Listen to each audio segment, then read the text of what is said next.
What is going on, guys? It is Ty. So right now we're out here in the beautiful Black Hills of South Dakota doing a video that I didn't really expect I would ever do, nor did I really ever want to do, because they're boring, just talking about rules. However, after yesterday's events, I figured it's something that I should go over, because apparently this stuff is not common knowledge, it is not common practice, and it's something that I believe every responsible member of the off-road community should be practicing every time they get out. So let's get started.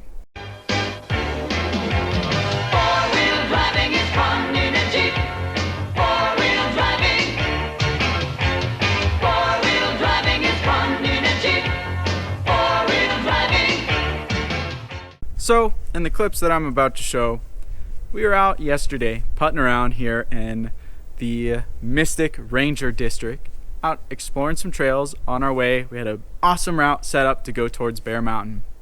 As we were going through a trail by the name of 160.2, we get to a section where a culvert had washed out, making the road impassable. When I say road, I mean the trail. And there was a road closed signs in front of the obstacle, meaning turn around. So our group of three, we had a Gladiator, a JL Rubicon, and a JK. We decided to stay there, have lunch, and turn around. As we were sitting having lunch, a group of about 8 UTVs, half were from other states, the other half were from here in the Black Hills, rolled up. We began to watch to see what they were going to do, and I'm going to go ahead and play a clip that really shows why everybody hates the UTV community here. What is going on, guys? It is Ty the Jeep Guy. Right now we are in my buddy Denver's Jeep. We've got a couple guys out here with us today. We're taking a really easy route. Unfortunately, my Jeep is, just a wretched POS. I'm waiting on parts still that haven't even shipped, so I couldn't take that out, and I wasn't going to take the Grand out. It's been my daily lately. So right now we're in Denver's Jeep, and we're going to putt around, and I'm going to take you along with us. So I will talk to you when something interesting happens.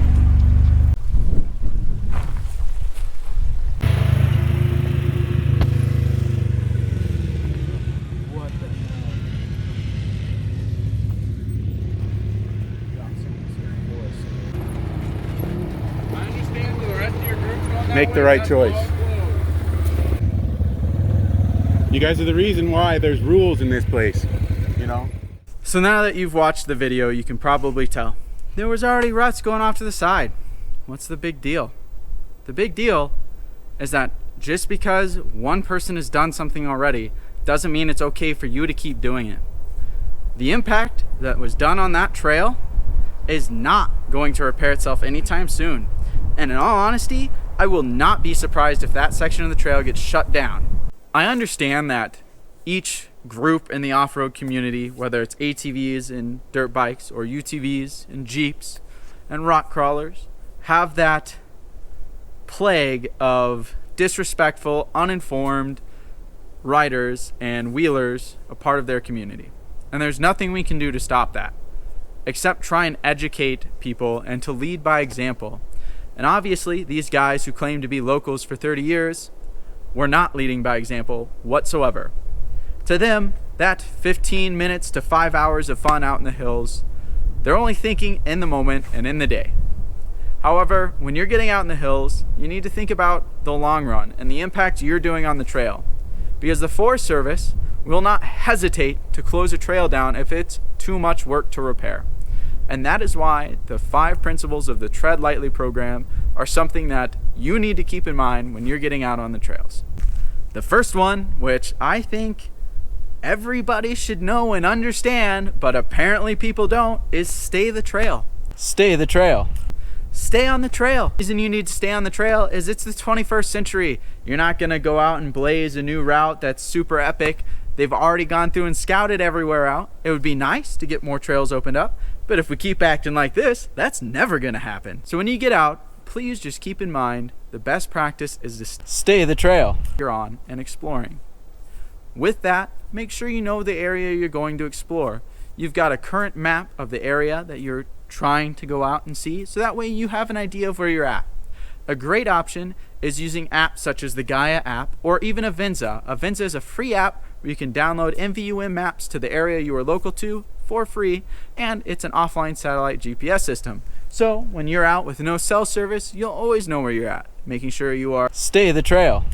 Another principle that I want to talk about, or another, I guess, guideline, is make sure you're stopping to scout the trail ahead and know your rig's capabilities. I'm kind of going to clump these up with what makes sense together. That way I don't have a super long, boring video just talking. And with that, knowing your vehicle's capability, if you get on a trail and you come up to an obstacle, but you just have to see what's on the other side of that, hike up it. Don't go around it. There's a little rock drop off here. Everybody's going around it. The trail clearly went through it. The trail clearly went down that part, and you can see everybody's going around it.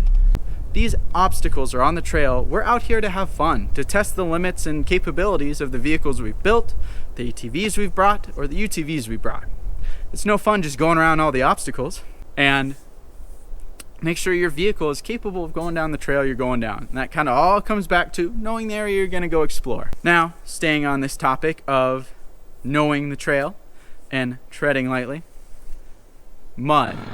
I know that there are so many people out there that love to go play in the mud, and you already know that that's not my thing. It's cool for like 5 minutes, and the cleanup is insane, but the amount of damage you do is big.